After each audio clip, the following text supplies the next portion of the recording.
कहानी है रामपुर गांव की, जहां के मर्द महिलाओं को हमेशा नीचा दिखाने की कोशिश में रहते। अरे अभी तक खाना नहीं आया, क्या मुझे एक और शादी करने की जरूरत है? नहीं जी नहीं, ऐसा मत करना, वरना मैं कहाँ जाऊंगी। खाना लेकर मैं अभी आई जी। गांव की पंचायत में भी फैसले हमेशा औरतों के खिलाफ ही रहते। मैं जो फैसला सुनाता हूँ वो भगवान की आज्ञा होती है। इस लड़के ने अपने मन से शादी करके अच्छा नहीं किया। लड़के को घर भेज दो और इसकी शादी इसकी जाति की किसी लड़के से करवा दो, लेकिन ये लड़के, इसे तो गांव के बाहर निकाल दो। नहीं नहीं जमींदार साहब, ये क्या बोल रहे हैं? ऐसा नहीं हो सकता। मेरी बेटी मासूम है, इसे अच्छे बुरे की समझ नहीं है। अरे कहाँ जाएगी ये बेचारी? कहाँ जाएगी? इतनी चिंता है तो पूरे परिवार का गांव निकाला कर देते हैं। बेचारे पूरे बसे बसाए परिवार को गांव छोड़ना पड़ता है। चाहे जो हो, अगर बेटियों को कंट्रोल नहीं कर सकते तो गांव में रहने का कोई मतलब नहीं है।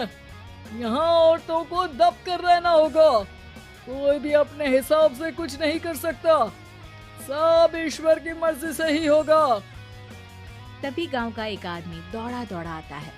सरपंच साहब, जमींदार साहब, वो कालिया है ना, उसकी बेटी पढ़ने के लिए शहर जा रही है।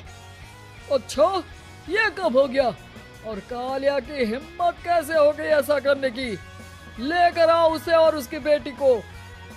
बस फिर क्या था, हाजिर हो जाते हैं कालिया और उसकी बेटी सरपंच के सामने। और कालिया, ये क्या सुनने में आ रहा है? बेटी को इंजीनियर बना रहा है तू? और ये बता, गांव में तो स्कूल नहीं है, फिर कहां से इतनी क्लास पास कर गई तेरी बेटी? राधा, जो कि कालिया की बेटी है, उसे लगता है कि सरपंच उसकी तारीफ कर रहे हैं। सरपंच जी, मैंने ऑनलाइन पढ़ाई की है, डिस्टेंस लर्निंग से। सभी में मैंने अच्छे नंबर पाए हैं, जिसे देखते हुए शहर की इंजीनियरिंग कॉलेज में मुझे स्कॉलरशिप मिली है। वाह जी वाह, क्या होती है ये? पहले तो ये बताओ, फिर आगे की बात करते हैं। पूरा गांव राधा की बात सुन रहा था और राधा बोलती जा रही थी। तो ऐसे मैं फ्री में एक अच्छी शिक्षा लेकर गांव में जो कुछ परेशानियां हैं, जैसे बिजली, पानी और इंटरनेट जैसी समस्याओं के लिए काम करूंगी। मैं गांव को शहर से जोड़ने के लिए पुल का निर्माण करवाने का प्रस्ताव रखूंगी। मुझे पूरी उम्मीद है कि जल्द ही हमारा गांव भी तरक्की की राह पर चल पड़ेगा। राधा की बात सुनकर सारे गांव वाले ताली बजाने लगते हैं। सरपंच को समझ नहीं आता कि वो क्या करे। चुप रह नादान लड़की, गांव के खिलाफ जाने के लिए तुझे गांव से बेदखल कर दिया जाएगा, वो भी पूरे परिवार के साथ। और हाँ, अगर ठीक से गांव में रहना चाहती है तो ये पढ़ाई लिखाई छोड़ दे। हम तेरे लिए गांव का कोई होनहार लड़का देखेंगे। तभी गांव का एक आदमी बोल पड़ता है। अरे नहीं नहीं सरपंच जी, राधा बिटिया जो बता रही है, अगर वैसा हो जाए तो हम लोगों को पैसा कमाने के लिए बाहर नहीं जाना पड़ेगा। हाँ जी, और ना ही कोसों दूर पानी के लिए भटकना पड़ेगा। हमारे बच्चे भी अच्छी पढ़ाई कर सकेंगे और आगे बढ़ेंगे, ना कि हमारी तरह खेती करते बैठेंगे। क्यों गांव वालों, राधा बिटिया का साथ देना चाहिए ना। सरपंच देखता है कि गांव राधा के साथ है तो वो चुप हो जाता है। वो घर आकर अपने सलाहकार से बात करता है, जो बहुत ही चालाक किस्म का इंसान होता है। अरे सरपंच साहब, आपको बहुत ही होशियारी से काम लेना पड़ेगा। एक बार गांव तरक्की कर गया, यहाँ के बालक पढ़ लिए तो कोई ना पूछेगा आपको। और फिर ये जो बेटा और बेटी है ना आपके, इनको भी आम लोगों की तरह ही जीवन जीना होगा।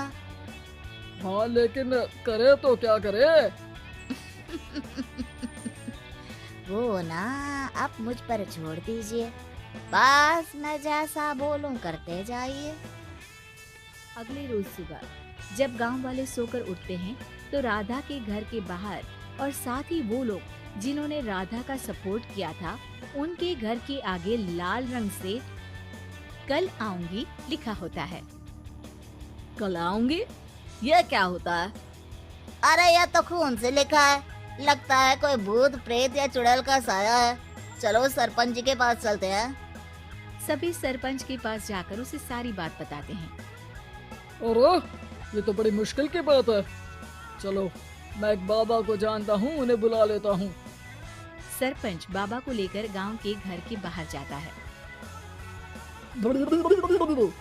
ओहो, तो ये वो चुड़ैल है जो उन लोगों को निशाना बनाते हैं जो गांव को बदलने का सपना देखते हैं। वो गांव को ऐसे ही संपन्न देखना चाहती है। वो नहीं चाहती कि कोई बाहरी यहाँ का कायाकल्प करे। क्या तुम लोगों में से किसी ने गांव को बदलने की सोच रखी है? तभी राधा की माँ रोते रोते आती है। मेरी राधा घर से गायब हो गई है। अरे कोई तो बचाओ, मेरी बच्ची कहाँ गई?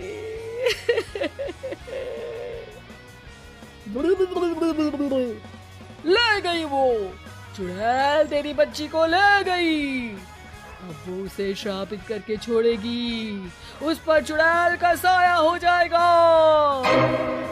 तभी बुरी सी हालत में राधा भी वहाँ आ जाती है। उसके बाल चुड़ैल की तरफ फैले होते हैं और कपड़ों में खून लगा होता है। सभी राधा को देखकर डर जाते हैं। माँ, पता नहीं मुझे कौन उठा कर ले गया था।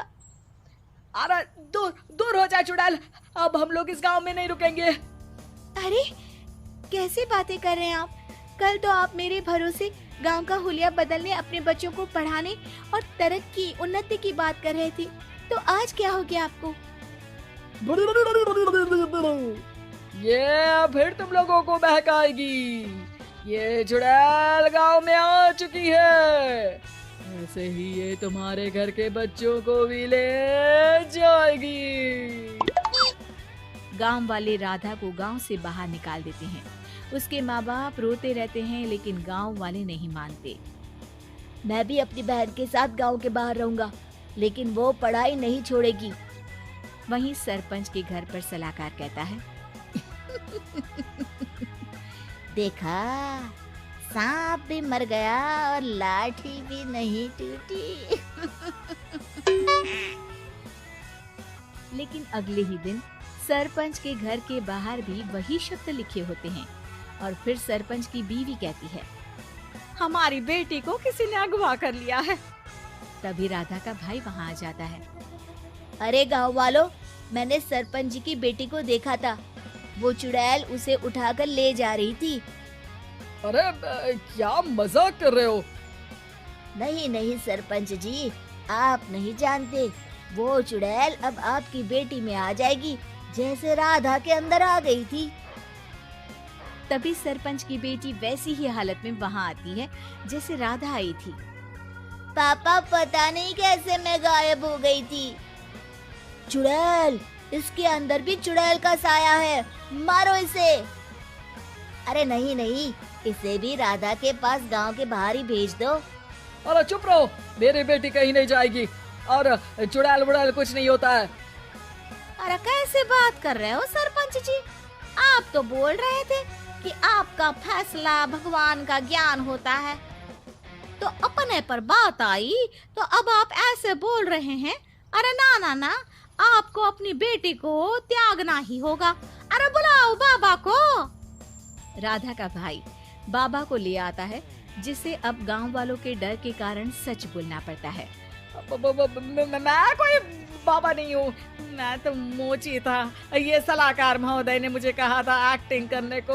अब मुझे पैसे देने वाले हैं। अब मुझे माफ कर दो। गलती हो गई, मुझे माफ कर दो।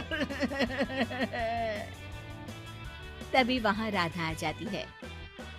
देखा सरपंच जी, जब गांव के बच्चे साक्षर होंगे तो आप जैसे लोगों की चालाकी नहीं चलेगी।